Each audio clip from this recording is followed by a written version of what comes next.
Integrated care is going to result in a step change for the support that we're able to give to unpaid carers. Beforehand, we've seen some really good programmes in general practice, we've seen some really good initiatives in hospitals, but they only touch part of the challenge for carers. And what carers really need are things to be joined up for them so that they're identified and they're recognised and they're supported better.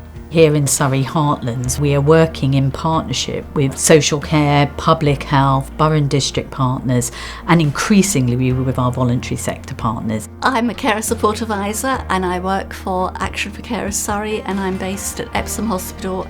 The role is to provide a person in the hospital to support unpaid carers. One of the things we know carers don't always do is look after their own health and well-being. So having somebody available to identify that you might have a need, to talk to you about what might be available to help you and to encourage you to ask for help yourself, I think makes a big difference. We do this by doing something called the Surrey NHS Carers Prescription. It's a list of questions we run through.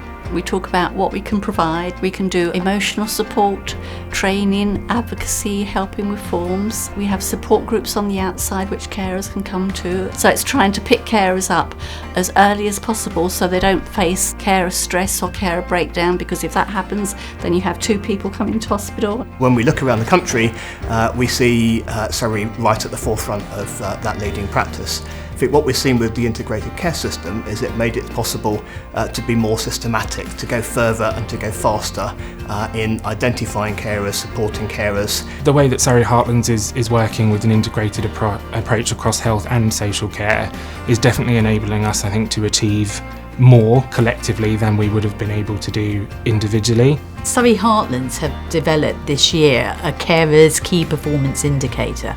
This is being applied to all our NHS contracts, and what that actually means is that we're performance monitoring all our providers against the Surrey Carers Memorandum of Understanding.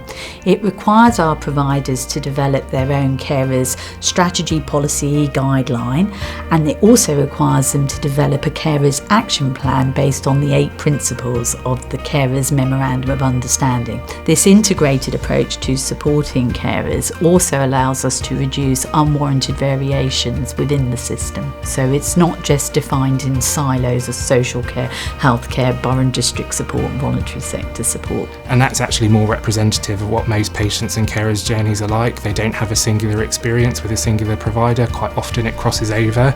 So working in a collaborative way, we're able to actually allow that carer's journey to be seamless. It removes those boundaries as much as possible and allows us actually to develop a way of working that is much more about the people that we're supposed to be helping.